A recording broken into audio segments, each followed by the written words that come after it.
In an era where it is costly to be different, NBA power forward Jonathan Isaac stood courageously apart from the crowd.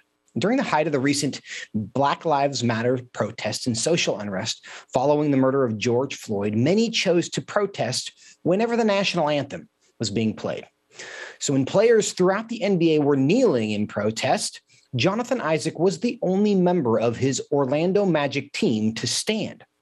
So many people wanted him to talk about it and the faith that inspired it, that he wrote a book about it that's been released this week called Why I Stand. And he joins us now to tell us all about it. Jonathan, welcome to the program. Thank you, my man. Thanks so much for having me. Hey, we're glad to have you. You inspired a lot of people, I think. You also raised a lot of questions.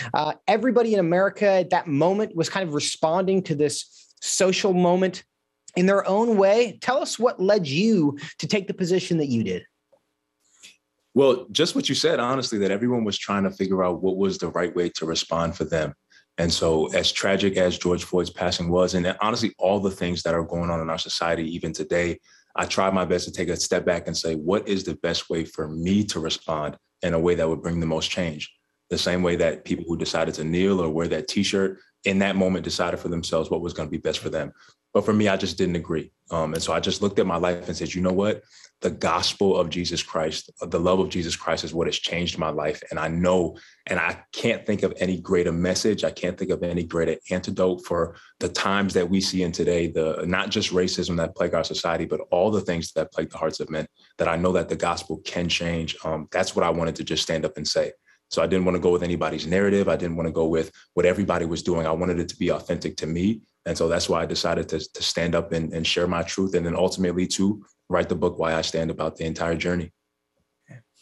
And tell us, how did you reach the conclusion that standing was the thing that you needed to do to represent the gospel? Well, I didn't want to join into a fight. And, one thing that I know is that anger only begets anger and hate only begets hate. And so stepping into that moment, I didn't want to just go along with it, with what everybody else was doing, or go along with the crowd. I said, standing for the national anthem is what we do. It's what we do as Americans. And so I'm going to do that. And I know that I'm going to get a ton of backlash for it. So I'm going to have the opportunity to share what I know is the truth, which is the gospel. Well, tell us a bit more about that backlash. Like, how did your teammates respond? You have family, you've got a whole organization around you. What kind of reaction did you get?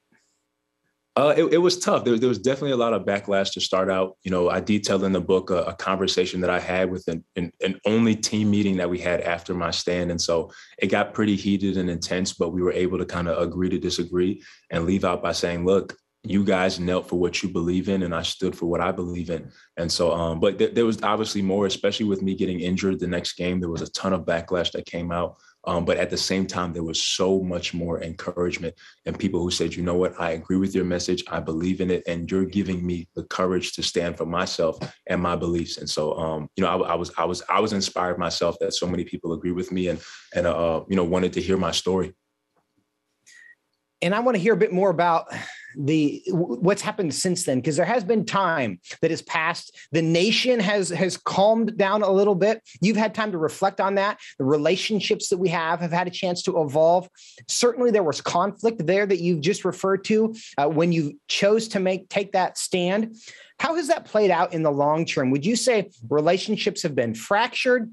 Relationships are now stronger because of this? How do you look back on all of that?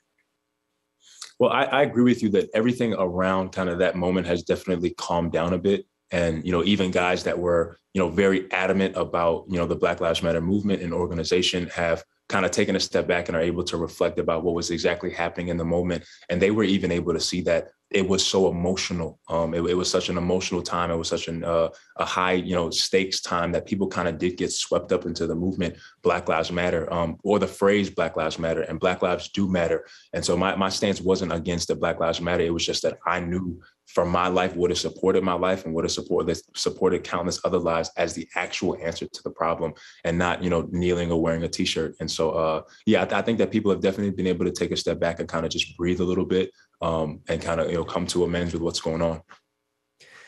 Now, Jonathan, as I watched you walk through this from a distance, there's a couple of observations that I have I'd like to hear your thoughts on, because it's one thing to believe that sometimes I need to be different and just be open to that possibility. There's a bunch of people doing one thing.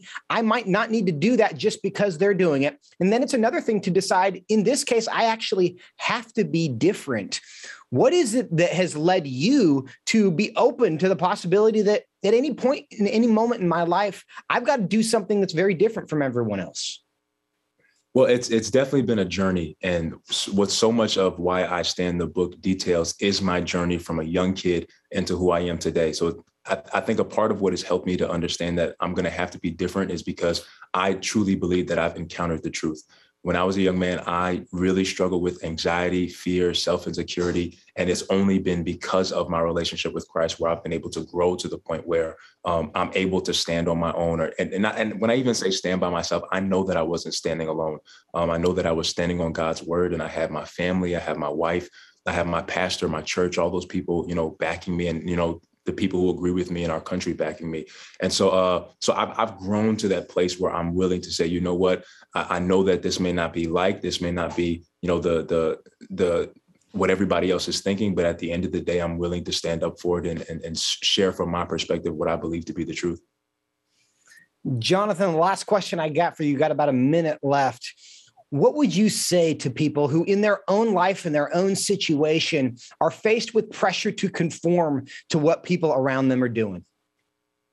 I would say it's necessary to be willing and able to stand up for what you believe in, especially as the world gets crazier and crazier and darker. You are commissioned, and, you have to be the light in the situation. And so I would just encourage people to just take it from me that it's a journey, it's a process. Read the book. It's going to help equip you with how I got through the journey of being willing to stand or be the only one to stand. So I would just encourage everybody to support this and head to Amazon and get your Why I Stand book and, read the story. And it's not just about standing in the bubble. It's about so much more. It's an inspiring story about facing your fear and conquering those giants in your life and doing it through developing a relationship with Christ, what I ultimately believe to be the answer for the world. Jonathan Isaac is the author. The book is Why I Stand. I do look forward to reading this, and we appreciate you not only writing it, but joining us today. Again, thank you so much for being